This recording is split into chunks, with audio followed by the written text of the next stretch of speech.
Saudações alviverdes a todos, eu sou Conrado Cacassi, vamos para mais um react da coletiva pós-jogo do professor Abel Ferreira, desta vez lá no Canindé, onde o Palmeiras venceu a Portuguesa por 2-0, assumiu a liderança geral do campeonato, garantiu a primeira colocação de seu grupo, que já garante o mando na partida das quartas de final. E o Abel mandou força máxima com um clássico logo pela frente. A gente esperava que fosse um mistão ou até o time reserva, mas o Abel botou força máxima. E tem também a questão do Everton, né, que foi muito mal ontem, mais uma vez, pela terceira vez seguida, e parece estar sem confiança. Acredito que os jornalistas vão abordar todas essas questões. Vamos verificar o que foi falado nesta coletiva. Vamos lá. Claro que agora tem o objetivo de tentar garantir, né, a melhor campanha do campeonato. Eu queria que você fizesse uma avaliação da partida de hoje, esse 2-0, Palmeiras uma certa dificuldade para abrir o placar no primeiro tempo e após a expulsão conseguiu com o Flaco pelo gol do Gabriel Menino. Boa noite a todos. Sim, é verdade, uma equipa muito bem organizada defensivamente. E às vezes o segredo é perceber quais são as nossas forças, perceber contra quem é que estamos a jogar e perceber se vamos dividir o jogo ou então esperar por uma transição ou por uma bola parada, que foi isso que a Portuguesa hoje estava à espera, com uma linha de 5 muito bem definida, sem haver movimentos de saltar de trás para a frente para abrir espaços. E de facto concordo com o que tu disseste, foi difícil. Claro que com menos um foi menos difícil ainda, mas nós sabíamos que ia ser um jogo de paciência, de continuar a insistir. Mas acho que acaba por ser uma vitória justa da equipa que é melhor. Esta é a primeira melhor, uma equipa que é séria, que fez um trabalho sério. Parece fácil manter este nível de consistência, este nível de concentração, todos os jogos. Saber que as expectativas são muito altas, saber que toda a gente nos quer ganhar. Saber que um dia vamos ter que perder, porque não, e todas as equipas contra nós, como eu já disse, dão tudo o que têm, mas acho que foi uma vitória justa, foi uma vitória difícil, com uma equipa muito bem organizada que nos tentou fechar de todas as maneiras os espaços. É verdade que em momentos fomos passivos. O que é que eu quero dizer passivos? Tivemos muito controle de bola, tivemos muita bola, mas sem ser objetivos, sem ser verticais. Para mim faltou disposição, faltou motivação. Então o Palmeiras entrou no modo automático, né? E isso fez com que o time realmente tivesse essa dificuldade em penetrar numa defesa, eu não sei se é bem armada, mas era uma defesa muito compacta, com duas linhas, uma de 5 uma de 4, muito próximas. Então, para você atravessar uma barreira dessas, tem que estar muito concentrado, motivado, né? Focadão. E o Palmeiras parecia que estava pensando no jogo do Morumbi, o que é compreensível. E o Abel fala isso, é difícil manter a concentração, todos os jogos, e é verdade. Eu concordo com ele nesse ponto. Porque quando chegamos ao último terço temos que fazer coisas, temos que fazer o toque e rompe, temos que meter a bola na área, temos que rematar no golo, temos que criar faltas, penaltis, o que for, mas em momentos fomos passivos, mas no modo geral acho que produzimos o suficiente para sair daqui com uma vitória. Ficam 2 golos e a nossa baliza a 0 também é importante. Ok, no resultado foi legal, a Portuguesa também se cansou, então aquela rigidez na defesa deles, ela vai amolecendo com o passar do tempo, tanto que os gols saem aos 22 do segundo tempo e depois já quase aos 45. Isso também é resultado do afrouxamento ali da defesa deles. E o Palmeiras seguiu fazendo o que normalmente faz, a bola acaba entrando. Mas o nosso time correu riscos ontem, principalmente por conta dos vacilos do Everton, né? Eu acho que ainda alguém vai falar sobre isso nessa coletiva. Tudo bem, Abel? Boa noite. Nesses 11 jogos da temporada, você não repetiu a escalação ainda e mudando muito de um jogo para o outro, a gente percebia que o teu objetivo não só era fazer testes e observar, mas também poupar os atletas para evitar o risco de lesão com jogos em sequência encavalados. Acho que muita gente imaginou que hoje você entraria com um time todo alternativo, pensando no clássico. Queria te ouvir um pouco sobre a escalação e se nesse momento, pela possibilidade de assumir a liderança geral, por já estar próximo de um mata-mata, agora é hora de dar sequência, talvez, para os titulares, para o grupo? Vocês vão para a direita e eu vou para a esquerda. Não, olha, é coincidência, é apenas coincidência. Agora é um facto, eu não posso mentir. O campeonato é muito longo, há muitos jogos. Estes 2 jogos foram em terrenos pesados, em casa, e que se aguentaram o último jogo em casa com o Mirassol. Além da dificuldade do adversário, o terreno pesado, duro, os jogadores que quando pisam enterram muito as pernas e têm que fazer mais força, é como correr na areia. Hoje igual, outro terreno pesado, portanto é pensar um bocadinho em 2, 3 aspectos. Primeiro, nós queremos ver todos os jogadores, prepará-los, porque vai haver este ano a Copa América e eu não queria, mas em função daquilo que é a qualidade dos jogadores, do comprometimento deles, temos vários jogadores que podem servir as seleções e nós temos que arranjar soluções internamente. A segunda, como tu disseste bem, é a questão do calendário apertado, jogos seguidos e saber que isto é muito longo. Terceiro, o próprio treinador, e como já vos disse, isto há dinâmicas que nós estamos a tentar implementar diferentes do que tivemos de fazer, isso requer tempo. Ver as duplas ali no meio campo, onde eu acho que de facto temos 4 grandes jogadores muito competitivos, o Aníbal, o Zé, o Rios, o Menino, e um outro que está ali a morder-lhes o calcanhar, que é o Fabinho. É uma posição que de facto me vai dar boas dor de cabeça, que é isso que eu quero, é ter bons jogadores para poder utilizar e ter também opções de fora para poder entrar, como foi hoje. Acho que o Zé e o Rios o Zé e o Aníbal entraram muito bem, e depois quando foi preciso substituir, os 2 que entraram ainda acrescentaram mais dinâmica, mais intensidade, inclusive o segundo golo são eles que o fabricam, os 2, portanto é bom ver as dinâmicas, as parelhas, aqueles que encaixam melhor, as duplas que possam ser melhores, porque vai ser um ano longo. E logicamente também, como há muitos jogos, poder também, entre aspas, não sobrecarregar já todo o mundo e dar um bocadinho de frescura também, porque ainda é cedo, à nossa equipa, mas sobretudo porque eu confio neles. A verdade é essa, se eles estão no Palmeiras é porque nós confiamos. Eu gostava muito que eles jogassem todos, mas a FIFA diz que só podem jogar 11, entrar 5, eu não os consigo ajudar todos ao mesmo tempo e é isto. O Abel começa falando assim, pô, eu vou para um lado, vocês vão para o outro. Quer dizer, quando o Abel escala os reservas, a imprensa pergunta, por quê? Aí quando o Abel escala os titulares, a imprensa pergunta, por quê? Aí ele fala, pô, eu vou para um lado, vocês vão para o outro.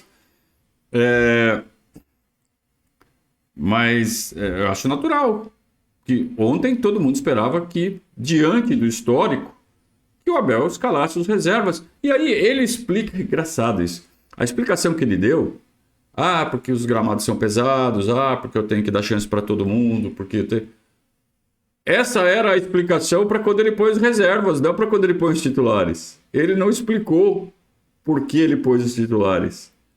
Ele respondeu como se ele tivesse usado as reservas. Né? Eu achei curioso isso, enfim. Acho que até o Abel está no modo automático. Né? O time inteiro estava tão no modo automático, onde que até a resposta do Abel foi automática. Mas eu gostei do trecho que ele menciona as duplas de volantes. Olha como ele pensa. Ele fala assim, pô, eu tenho 4 caras em altíssimo nível e um quinto, que é o Fabinho, que também está chegando junto.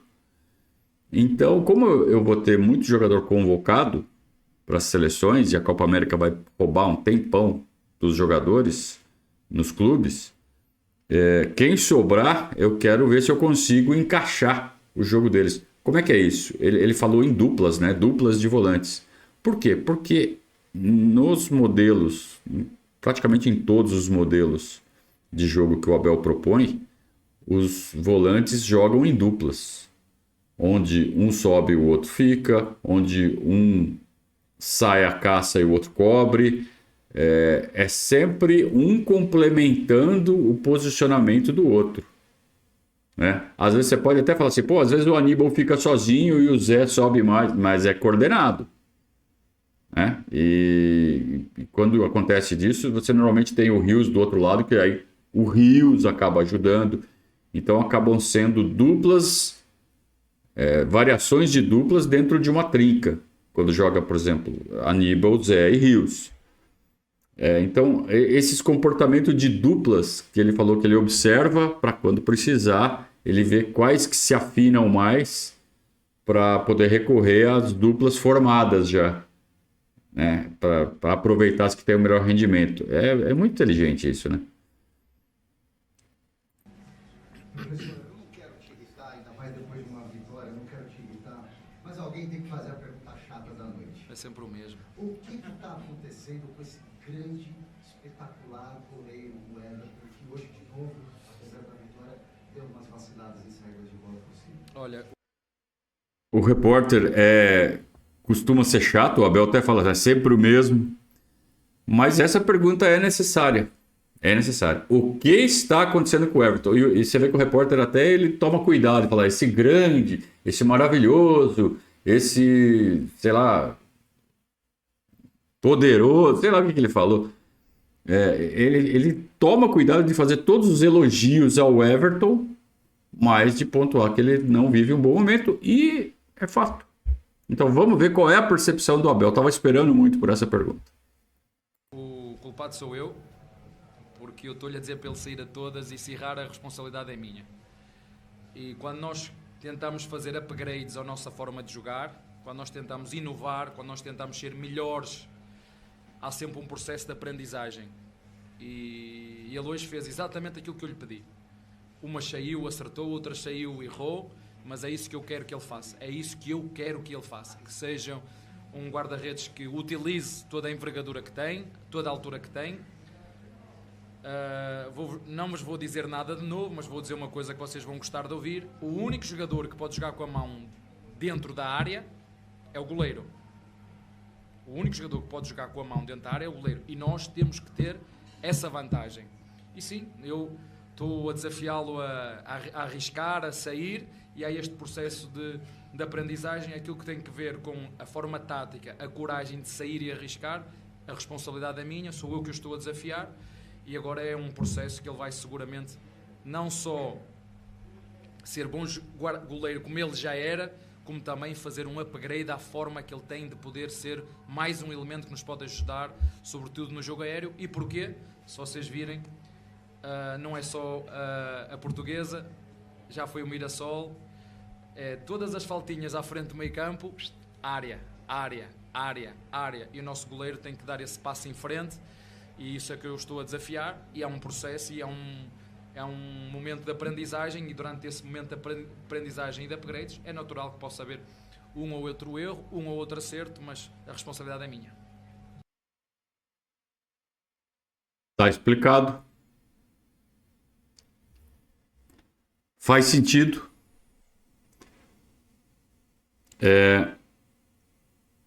O Abel está solicitando ao Everton que mude o comportamento, que saia em todas, a não ser quando não dá para sair. Então o Everton está sendo pressionado pelo Abel a ter esse comportamento. Então ele precisa treinar mais. E leva tempo. Ele usou a palavra aprendizagem. O Everton está com 35, 36 anos e está aprendendo coisas, e isso é ótimo. Coitado daquele que acha que sabe tudo, que não precisa aprender mais nada. Olha, eu fui pego de surpresa com essa resposta. Entendi a resposta do Abel e ela faz todo sentido. Eu fiquei muito satisfeito de ouvir que existe uma razão, que não é falta de confiança, que não é medo. Eu já vi gente falando que o Everton tá com medo. O Everton, nessa altura da carreira, ele não tem medo de nada, né? Agora, o que ele pode estar com falta de confiança, e essa falta de confiança vem de uma situação nova a qual ele não está acostumado. Então ele precisa treinar mais. A determinação é essa. Eu tenho que sair em todas as bolas. Então eu vou treinar pra cacete pra sair em todas as bolas. E só vou ficar pregado quando tiver que ficar pregado. Então isso explica por que às vezes ele dá 2 passos e volta e fala, puta, não era pra sair nessa. Às vezes ele fica quando não é pra sair e fala, puta, essa não é. Essa é. E acaba se confundindo. E aí falta confiança. Então ele precisa, talvez, talvez. Treinar, muito mais essas situações de faltas frontais, onde ele tem que sair, antes de colocar em prática. Eu acho que está faltando só esse ajuste, então. Rogerião, treina o Everton para fazer isso, mas a gente só vai botar em prática quando você falar, porra, ele está tomando todas as decisões certinho. Ele está optando por sair quando é para sair e quando é perigoso ele está ficando. Porque ele está querendo botar isso em prática no jogo, sem estar devidamente treinado, sem estar devidamente confiante, porque é um processo de aprendizagem. E aí a gente está correndo riscos e, né? E vamos combinar que isso não se aplica à falha que ele cometeu no jogo contra o Corinthians, que já acho que já é uma página que a gente tem que virar. Mas essas saídas, os erros de ontem, que ele saiu quando não era para sair, ficou quando era para ter saído, isso corrige-se tomando a seguinte resolução. Só vai botar isso em prática quando tiver 100% nos treinos, confiante no que vai fazer. Ainda não está confiante o suficiente, então volta ao modo antigo, faz o que o instinto manda e só sai quando for na certeza, né? Até estar mais bem treinado nessa nova disposição de sair por cima em todas, ou em quase todas. Tem umas que vai ser impossível, que vai ser inútil e suicida sair por cima em determinadas situações. Por exemplo, quando o atacante vai chegar antes e vai desviar a bola. Claramente ele vai chegar antes, você não sai. Agora, se dá para sair, se dá para socar, sai e soca, mas só 100% confiante. Então, boa noite. Você está sentado numa cadeira que tem um escudo da Portuguesa de fundo, apelido com blusa e tudo mais. Queria saber se você se sentiu em casa hoje. Já recebeu, inclusive, homenagem da Portuguesa no outro jogo, né? Que o Palmeiras esteve por aqui. Conta um pouquinho sobre esse aspecto e uma outra questão rapidinha com relação ao Endrick. A gente notou que você conversou com ele no primeiro tempo ali. Muito se espera do Endrick, mas o que você espera do Endrick depois desse retorno da seleção nesse fim de semana? Ok. A Portuguesa é um clube muito querido aqui em São Paulo.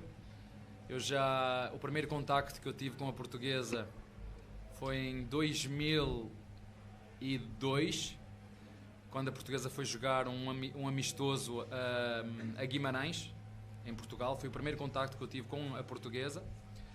Sim, mas é um clube com muita história, infelizmente por várias razões que não adianta aqui estar a dizer quais foram, algumas com histórias bem pesadas, que faz parte da história do futebol brasileiro. Não vou esticar muito mais em relação a isso. 2013. Mas sim, é um clube querido e que sei que foi também fundado por portugueses. É um clube muito querido aqui em São Paulo e com muita história.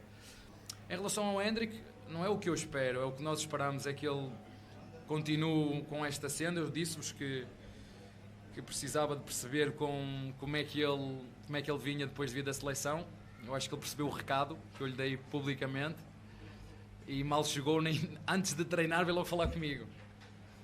E é isso que nós queremos o ver feliz dentro do campo, queremos que ele tenha esta dinâmica, esta energia, esta audácia de, para além de fazer aquilo que são os nossos comportamentos coletivos, que empresta à equipa toda a sua qualidade, e é isso que ele tem feito de forma incrível, sem tirar o pé, e é isso que nós queremos continuar a ver, porque se fizer isto vai nos ajudar muito e todos nós ficamos contentes. O treinador fica contente, o clube fica contente, os jogadores ficam contentes, e é isso que nós precisamos, jogadores com qualidade, com referência, que se entreguem ao coletivo e que emprestem também tudo o que é a sua qualidade individual, porque há questões da qualidade técnica que é inata, não sou eu que ensino, é ele, é da qualidade dele, mas aquilo que tem a ver com os comportamentos coletivos sem bola, ele tem que os cumprir, e eu na primeira parte só estava ali a tentar corrigir um bocadinho, porque eles estavam com linha de 5, ele estava encostado à linha de 5 do adversário. Eu queria que ele fizesse um movimento contrário ao Rocha. É o Rocha que corresse para a frente e ele para trás, e que fizesse um 2 contra 1 para forçar o jogador mais exterior do adversário, mas ele estava sempre a correr ao contrário. Quando ia correr para a frente, batia no zagueiro do nosso adversário. E nós na segunda parte, se tu puderes olhar, nós fizemos a mesma coisa, mas de forma diferente. Fizemos o mesmo, mas diferente. Fizemos o mesmo, mas diferente com outros jogadores. Abrimos o Endrick, abrimos o o Rocha, ficaram os dois paralelos à linha lateral para ver se desmontávamos aquela linha de 5, mas eles nunca quiseram sair, quiseram sempre esperar. Demos-lhe a comer, entre aspas, como se fosse nas damas, o Veiga, o Zé e o próprio Lopes, para depois haver movimentos de trás para a frente. E, por exemplo, quando o Rios entrou, deu-nos aquilo que nós queríamos, que era movimentos de segunda linha, dos médios, 2 volantes, serem os volantes a criar uma superioridade de trás para a frente, e acabamos por conseguir romper aquela linha de 5, porque o adversário nunca abdicou dessa linha de 5, mesmo com menos 1, mas logicamente com menos 1 as coisas são sempre muito mais fáceis e é uma vitória justa.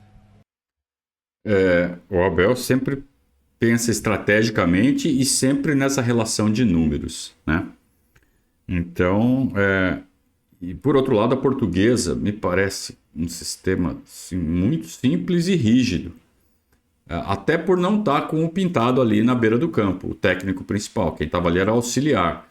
E eu não sei até que ponto o auxiliar tem essas autonomias ou capacidade, é o Fabinho, de fazer essas alterações táticas. Então a Portuguesa ficou muito rígida no seu sistema, mesmo com um a menos. Então o Abel falou assim, eu tentei mudar o sistema para abrir o espaço, mas para isso eles precisavam reagir. Qualquer coisa que eu fizesse, eles ficavam do mesmo jeito. Então aí o jeito foi ganhar na insistência, né? Sabendo, a partir do momento que eles entenderam, que o Abel entendeu que a Portuguesa não reagiria a qualquer movimento que ele fizesse, aí, com um a mais, o Palmeiras conseguiu furar o sistema defensivo da Portuguesa. Por quê? Porque aí soltou do lado esquerdo o Piquerez. Aí ficou com um homem a mais do que estava planejado desde o início do jogo. Porque o Palmeiras começa com 3 zagueiros, né? Os 2 zagueiros e o Piquerez na esquerda, o Marcos Rocha liberado na direita. A partir do momento que eles estão com um a menos, ele solta o Piquerez, só deixa os 2 zagueiros lá atrás. E o Palmeiras ganha esse homem a mais ali no setor ofensivo. Aí sim o Palmeiras teve mais possibilidade de estabelecer essas vantagens numéricas que o Abel tanto gosta, né? Mas até então o Palmeiras não conseguia romper essas linhas compactas que o Pintado montou, uma de 5 e uma de 4. Sem espaço entre as duas praticamente. Muito difícil, né? Você precisa de gente, você precisa de elementos para conseguir fazer trocas de passes e quebrar essas linhas, né? Ou na individual, claro, né? O Endrick tentou isso várias vezes, ele também menciona o Endrick nessa resposta, falando que conta com o Endrick, com o talento dele, etc. Até contou uma passagem ainda da volta dele na seleção. Mas não foi suficiente ontem. Precisamos muito das trocas de passes do coletivo para poder chegar aos gols. Abel, boa noite. Abel, muitas vezes você mencionou em coletivos de imprensa sobre alguns reforços que, na verdade, são contratações que serão reforços para o futuro, que passarão por uma adaptação dentro do clube. E o Leopoldo Lopes, quando chegou, foi muito cobrado até pelo investimento que o clube fez nele. É um jogador que passou por um processo de adaptação e hoje vive uma grande fase. Sabemos que o camisa 9 no Palmeiras é uma posição muito cobrada. Não, no Brasil, não é só do Palmeiras. Infelizmente, não é só no Palmeiras, é no Brasil, em todos os clubes. Mas eu tenho pena. Eu tenho pena que os torcedores não valorizem os que têm, porque uns são estrangeiros, mas outros são... Deixa o cara perguntar, Abel. Fico triste quando vejo a própria torcida aí contra os seus centroavanços. Eu pessoalmente fico triste. Eu não estou acostumado a isto. Eu fico triste porque podem ter a certeza absoluta. O Haaland teve agora não sei quanto tempo sem fazer golos. Vocês viram o Guardiola a defendê-lo, não é? E agora num jogo só fez 4. E o ano passado encheu as costas de golos. É assim que acontece, mas acontece com os jogadores, acontece com os políticos, acontece com os jornalistas, acontece com os treinadores. Nem sempre as coisas correm como nós queremos. Agora nós nunca podemos desistir, mas eu não estou a falar só do 9 do Palmeiras, estou a falar do 9 de uma forma geral, que se cobra muito da seleção, de clubes grandes, cobra-se muito. E eles têm que entender que o peso dessa responsabilidade é grande, e o Flaco foi um jogador que foi contratado nesse sentido, e vocês sabem o quanto custa um centroavante de top, né? Um centroavante com provas dadas, e outra coisa é fazê-lo, é ir buscá-lo, pagar 8 milhões, né? quando ninguém lá ninguém acreditava nele, e depois querem vir buscar, depois nós já termos o trabalho feito, agora nós compramos. Esqueçam isso.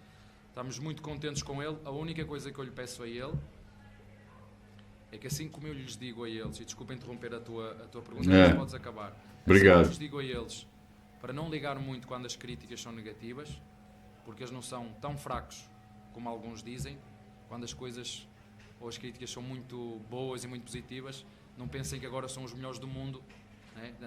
Nem eu sou tão bom como dizem quando ganho, nem eu sou tão fraco como dizem quando eu perco. Mas eu interrompi-te? O Abel tem essa mania, né, de interromper a pergunta, porque eu acho que a cabeça dele funciona muito rápido e ele quer responder logo, ele quer expressar logo aquilo que ele pensou, mesmo antes da pergunta estar formulada. E nesse caso, eu achei importante a interrupção dele, porque a gente tem exemplos tão fortes, né, de centroavantes que passaram pelo Palmeiras e que sofrem com essa perseguição. Eu gosto muito de mencionar o Borja, que para mim é um baita centroavante, é um fazedor de gols, que precisa de confiança. O problema maior do Borja me parece ser o problema de confiança. E se a confiança atrapalha um cara sólido como o Everton, você imagina um cara que tem alguma deficiência nesse ponto, que é o Borja. Os números do Borja não mentem. Ele é um fazedor de gols. Ele é uma máquina de fazer gols. E mesmo perseguido aqui no Palmeiras, os números dele são bons. Não são muito bons, mas são bons. E poderiam ser muito bons se ele não tivesse esse problema de confiança agravado pela perseguição de parte da torcida, que ele não conseguiu passar ao lado, né? Tanto que o Abel fala, eu peço para eles não ficarem olhando rede social, nem na boa, nem na ruim. Porque quando a gente ganha, a gente é o melhor do mundo. E às vezes, se o cara é muito suscetível à rede social, ele pode começar a se achar, né? E também, quando vai mal, pode puxar o cara para baixo mais ainda. Então não tem que olhar a rede social, e a gente fala sobre isso faz tempo, né? O Palmeiras tem que educar os jogadores a trabalhar com rede social, a entenderem a natureza das redes sociais e se treinarem a conviverem com as reações irracionais das redes sociais e dar o devido valor para elas, né? Filtrar, saber quem está falando. Você não sabe quem está do outro lado, né? Então, acho que essa intervenção do Abel foi importante. Agora, que é chato, quando você está fazendo a pergunta, você está desenvolvendo, você quer, né? A mais B, aí faz a pergunta. O cara corta no meio, é complicado, né? Vamos ver agora como é que ele conclui a pergunta dele. Então, eu completando, né? E o torcedor tinha expectativa, né? Pensando até na saída do Henrique, que vai sair em julho, né? Da equipe do Palmeiras, se ia vir um outro nome. Será que agora não é o momento do Flávio Lopes? Chegou o momento dele ser esse grande reforço do Palmeiras? Ele já está no clube. Agora, substituir o Hendrick é pagar se o Palmeiras quiser pagar o que pagou o Real Madrid para ir buscar um jogador igual ao Hendrick, não é assim que funciona. Eu gostava muito, mas não é assim. Ficamos simplesmente contentes, a comissão técnica fica contente, o clube fica contente por de alguma forma cada um de nós ter contribuído um bocadinho para a sua formação como atleta e como homem. Eu acho que ele tem tudo para poder ser não só uma referência como atleta, mas mais do que isso, que é que eu já lhe disse, para poder ser uma referência como homem, porque os jovens brasileiros precisam muito de referências como homens, e acho que ele tem a cabeça direitinha, pode ser referência também nesse aspecto. Não só o que ele faz como jogador, mas sobretudo o que ele pode deter e fazer como ele faz enquanto homem. Ele está ensinando o Flaco Lopes, né? Está desenvolvendo o Flaco Lopes. O moleque ele tem 22 anos, é um moleque. O Flaco Lopes é um moleque. Ele é mais novo que o Gabriel Menino. E está pegando jeito, está se desenvolvendo como atleta, como homem. E importante, né? Essa blindagem que o Palmeiras faz, até porque custou caro, né? Flávio Lopes custou caro, foi um investimento pesado do Palmeiras e seria um erro muito grande já descartar o cara, sabe? Em vez de trabalhar ele direitinho, pelo tanto que ele custou. Então, se tiveram coragem para trazer o Flávio Lopes pagando o preço que pagaram, tem que fazer valer a pena, né? E o Palmeiras está fazendo isso direitinho, pelo menos parece. Boa noite. Eu queria saber de você o que você pensa sobre o Lázaro. A torcida do Palmeiras estava ansiosa para vê-lo, né? Você acabou não utilizando ele contra o Corinthians, também contra o Mirassol. Todo mundo já, cadê o Lázaro? Para que trouxe? Você conhece como palmeirense, é corneteiro. Eu queria saber o que você pensa sobre esse jogador. Hoje entrou muito bem. E muitos torcedores acharam que hoje ele ia ganhar uma chance com o titular. Eu vou saber, porque ele veio de empréstimo, né? Só tem até o final do ano, então a torcida está ansiosa para que ele ganhe cada vez mais minutos. Eu vou falar para a torcida do Palmeiras, como eu falo para a família que tenho lá no CT, para os meus jogadores. Nós somos 32 jogadores e a FIFA não é o Abel, é a FIFA. Meteu regras muito claras, só podem jogar 11. Porque por mim, eu era como o torcedor, eu jogava.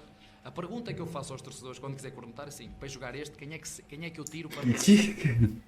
Para jogar o Lázaro, tiro quem? Para jogar o Lopes, tiro quem? Para jogar o Rios, tiro quem? Para jogar o Aníbal, tiro quem? Para jogar o Gomes, tiro quem? Só isso tem que fazer. Infelizmente, a FIFA, não é culpa minha, a FIFA diz só podem jogar 11 jogadores de início. Porque se eu pudesse, da forma como eles treinam, eles jogavam todos. Iam os 32 lá para dentro e os 4 goleiros iam todos lá para dentro. Só que não podem. A FIFA diz só podem jogar 11 e entrar 5. E é por isso. E eu não consigo fazer milagres. Eu tenho que, em função daquilo que eles treinam, em função daquilo que os jogadores vão demonstrando, ir escolher. Nem sempre acerto, às vezes erro feio, mas sou eu sou o treinador, sou eu que sou responsável por escolher. Porque se eu pedisse a cada um dos palmeirenses para escolher um 11, ia ser tudo diferente. Todos iam escolher um 11 diferente. Então, houve alguém que decidiu, tem que haver uma pessoa dentro do grupo, do clube, que tenha uma função. É escolher os jogadores que têm que meter e tirar. E depois nós vamos apoiar ou cornetar o que tem que ser. E essa pessoa sou eu. Portanto, eles que confiem no nosso trabalho e que tenham sempre a certeza absoluta de uma coisa: tudo o que eu faço é pensar naquilo que é melhor para o nosso time. Tudo o que eu faço é pensar o que é melhor para o nosso time. Mas eu tenho essa pergunta no meu gabinete, à minha frente, escrita a letras gordas, a negrito. O que é que eu posso fazer para ajudar o nosso time? É tudo que quando eu tenho dúvidas, pergunto o que é melhor para o time. Quando eu tenho dúvidas de quem joga, eu pergunto sempre o que é melhor para a equipa. E é em função à resposta a essa pergunta que eu escolho os que vão jogar. Mas temos gostado muito do Lázaro, e é um jogador que foi contratado porque tinha qualidades que nós gostamos, sim. Ontem a torcida, provavelmente parte da torcida, nas cornetinhas em Zolândia, queria que o Lázaro começasse no lugar do Caio Paulista. Só que é exatamente cair nisso que o Abel está falando. Aí alguém vai falar assim, por que não escalou o Caio Paulista? Né? Sempre vai ter alguém reclamando. Então, uma escalação tem que prevalecer. A escalação que prevalecer, ela vai ter a concordância de 5%, 10%, 20%, 40% que seja da torcida. Bom, se é 40%, isso significa que tem 60% que está descontente. Sempre a maioria vai estar descontente. Você nunca vai ter uma escalação que tem mais de 50% de aprovação. Muito difícil, raríssimo. Então ele vai lidar com isso o tempo todo, com pessoas discordando e cobrando escalações melhores porque acham, em suas próprias opiniões, que a escalação que ele tem na cabeça é melhor que a do Abel. E não é o Abel, é qualquer técnico. Qualquer técnico passa por isso, a vida de técnico é isso, e ele até está dando risada disso. De novo isso. Então por que não põe o Lázaro? Porque era melhor para o time, na opinião do Abel, que é o cara que é pago para isso, jogar com o Caio Paulista e não com o Lázaro. Fim. E isso se aplica a qualquer escalação que venha a ser contestada. Isso não quer dizer que não se possa contestar. Pode perfeitamente. Né? Faz parte do futebol esse tipo de discussão. Pertence ao futebol, tá certo? Boa noite, Abel. Rodrigo Fragoso, TNT Esportes. Abel, vem aí um clássico contra o São Paulo. Você fala muito da preparação dos jogadores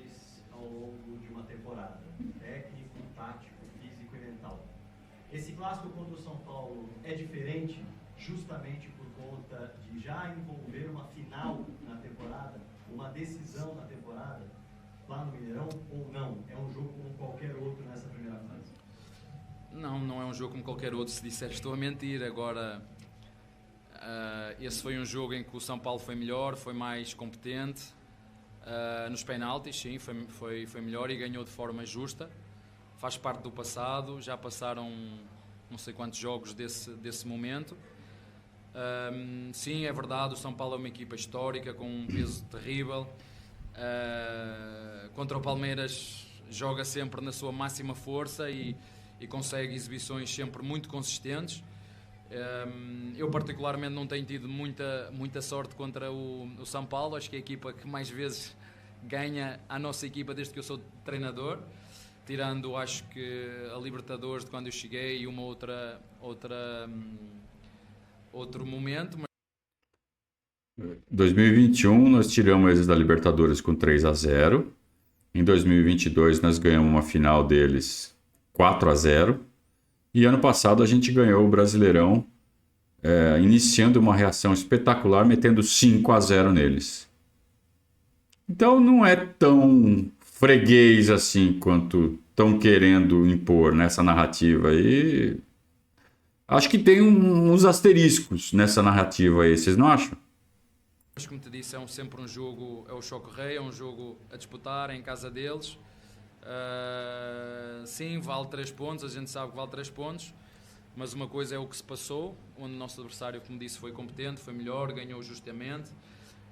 Agora temos outro jogo que vale 3 pontos, nós sabemos que para vocês e para a nossa torcida e para as torcidas vale mais do que isso, mas nós vamos procurar fazer o que sempre fazemos, preparar-nos. Sabemos que o São Paulo vai entrar na máxima força, todos focados, todos ligados, como tem sido sempre os nossos confrontos entre São Paulo e Palmeiras, e esperar, como sempre fazemos, procurar fazer um jogo consistente para que no final o Palmeiras possa ganhar, porque esse é o nosso intuito. Agora é sempre um jogo difícil e um jogo de tripla. Está bem? Muito bem. Claro que é um jogo diferente, né? A pergunta do Fragoso foi provocativa, no bom sentido. E o Abel poderia ter fugido e falar, não, é um jogo como outro qualquer. É nada. Todo mundo sabe que não é.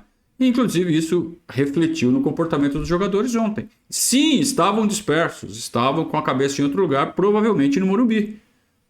Né? Porque está chegando um clássico de um time que bateu a gente numa final em que nós fomos melhores, não conseguimos vencer, foi para os pênaltis e a gente perdeu nos pênaltis.